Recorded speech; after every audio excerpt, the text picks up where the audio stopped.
Hope you enjoy, everyone. Thanks for watching. Hello, YouTubers. This is Sellavin. I was giving my latest review on Yu-Gi-Oh! Arc 5, episode 118, Survival Duel. This duel is definitely episode was definitely very unique. I like it. It's definitely very, very emotional how things changed, how things turned, and I'm gonna call this kind of like the Empire Strikes Back episode. Oh, in a certain way. But now I'm not gonna think about that. I'm gonna do like a top five moments on this because I have a theory I want to do, and I'll explain to that in a minute. I mean, we get the opening. It's the same opening we got last week about Ranty talking about Revival Zero, the files and stuff about the four boys and the four girls, the four Yuyos, the four Yuzus, how they're all essential to his art area project Revival Zero. So and they're alive on the island. That's basically the opening. Okay, let's start with number five, the arrival. They landed on Academia Island. However, the professor he's well aware of their presence. Seeing how they climbed the rock, I kept seeing how Saratari, he steps on Gogenzaka's head, leaves a big footprint on the inside, and Arms doesn't like it. And Crow says, "You're in the way, Saratari." He used his dual runner to jump. But you gotta admit, having Crow on this mission was a good thing because he's a good duelist and a good asset. But the fact that he's driving his dual wheeler, I hate to see anything happen to his dual wheeler like Yugioh did. But the professor is where they're of his of their presence. He's talking to Sanders. Sanders, he's basically like the instructor. Apparently, he's in charge of instructing the top duelists, the opulist people. The ones Basically, he's what you call the trainer. I'm gonna call him the instructor because that's what he best looks like, especially when he's holding that rod, that instructor's thing. I don't that stick. I'm gonna call him the instructor. Just to best define him, because he knows that they're on the island, but he's trying to make sure they follow the plan. Especially when the professor says, make sure you take down Sakaki Yuya. I mean, it's obvious the professors have interest in Yuya, but I'll get into that in the end of the video because I have a theory I want to on that, and I hope that Dylan from Clueless Gamers and Yu-Gi-Oh! Everything's watching because this is something you gotta think about too. Because I left a comment on your video on Yuri.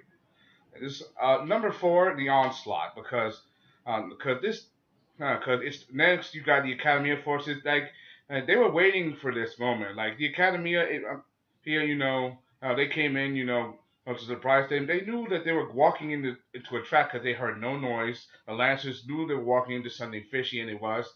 Seeing how they literally blow away the advance forces, it's just showing how they're determined, how good. But according to the instructor, that's all a part of the plan. however, th- however, things are not as easy as it seems because of this. This is all going according to plan. Because the professor knew that having them, he's expecting this, so he knows what they're in for. That means he has something else up his sleeve, something more. So then there's also Sora, Renji, and Reira. They all left. The group began to separate, because this way they could attack him on two fronts, and they got and things are very very complicated, overall, because they managed to get this far. That means they gotta find a way to somehow find out what Academy is really up to, especially when it comes to his arc area project of Revival Zero. Num- number Number three, the survival duel. Even though they managed to get in and they all did got captured. It's pretty you know grim. It's not really grim, but it's kind of a surprise because the instructor planned on this. He plans on using the Lancer to set. After he's going to use them to test his students. He took the five best of his students, put them all together, put them and the Lancers together, and it's a field spell. It's field spells, predator of the or predator of the jungle predators. Something. Before it gets hit by the field spell, it looks like what you call a training room where ancient columns like a coliseum. But then when you add the forest to it, it makes it more of a survival game. Basically they have to hunt down their opponent one after another. Another. seeing this guy is definitely very ruthless. Seeing how he's willing to put how you put these children, put 10 people to literally take each other out and watch them die. It kind of reminds, for example, of the Hunger Games a little bit. Make it so this guy probably resembles President Snow, but I think that's more of Akabali, the professor. If you guys watch the Hunger Games, you guys get the reference. Then you let me know downstairs. Let me know, the comments about comparing this to the Hunger Games. Number two, mysterious events. I'm gonna call it that because things just start happening and things start to change and shifting in a way because people are being taken on one after another. People are fighting, just trying to struggle for something, and it happens to the Academia students. The Academia will start to find out that someone got carded or turned into a card. Something bad happens, and one of the guys is like scared out of his mind. Remember, these people, when they come to academy, they learn to be the duel to become strong, but they have no idea that when you enroll, they're going to be a part of this whole dimensional war thing. Man, remember before they came to academy, they were just people. So, they were just regular people before they got turned. And one guy was literally scared out of his mind, saying he doesn't want to duel. Like something very bad is happening right now. Something very, very bad is happening because they have no idea what's going on, and the people who are watching and don't know what's going on because they notice that people are starting disappearing, and the instructor knows that something else is going on. He's just not telling them, and so he has something up his sleeve. Very, very sneaky, typical academia. Number two, the fall of a comrade. I set that example best because we get to see a comrade get caught. I mean, in the beginning there was I mean, this person, it was Tsuchikage, because Tsuchikage, he did things, differently from behind the shadows. He went off explore. He followed Renji and the others because he wants to make sure, or that there was no roadblocks. He wanted to succeed in his plans and to make sure to take down Akami. After all, his brother Haikage got beaten by Sora and carded too.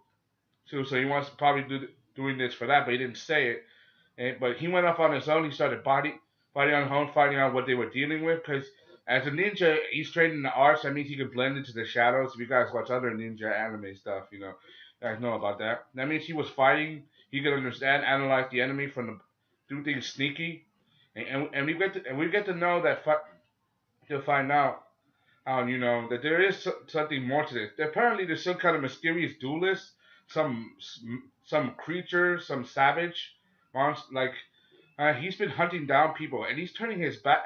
He's not just attacking the Lancers. He's attacking everybody. That means Academia duelist, which means he doesn't side with anybody.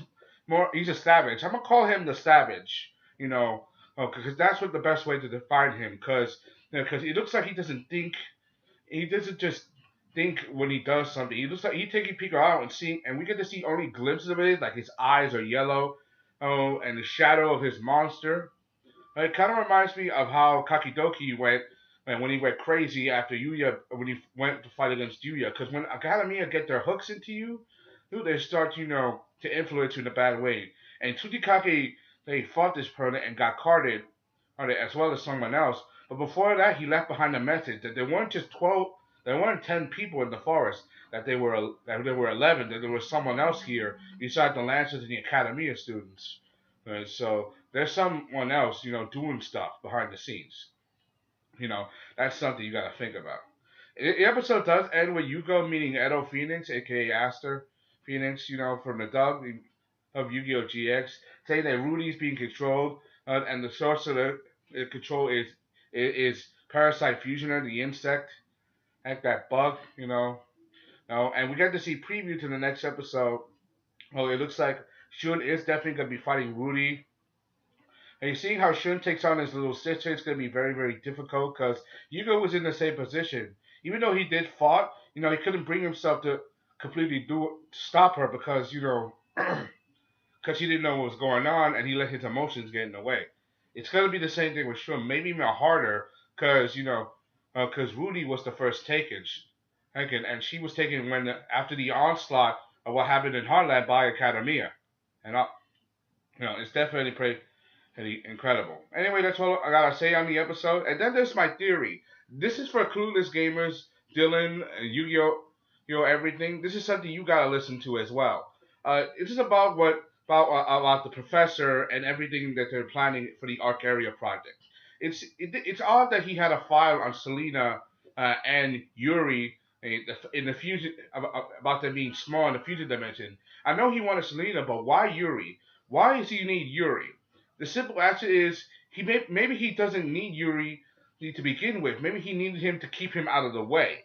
Like for example, the four bracelet girls have their bracelets. Like for example, I think their bracelets have the ability to alter space and dimensions in a way. I mean, like for example, back in the synchro dimension when all four boys were there and their dragons were all on the field, and they all went crazy.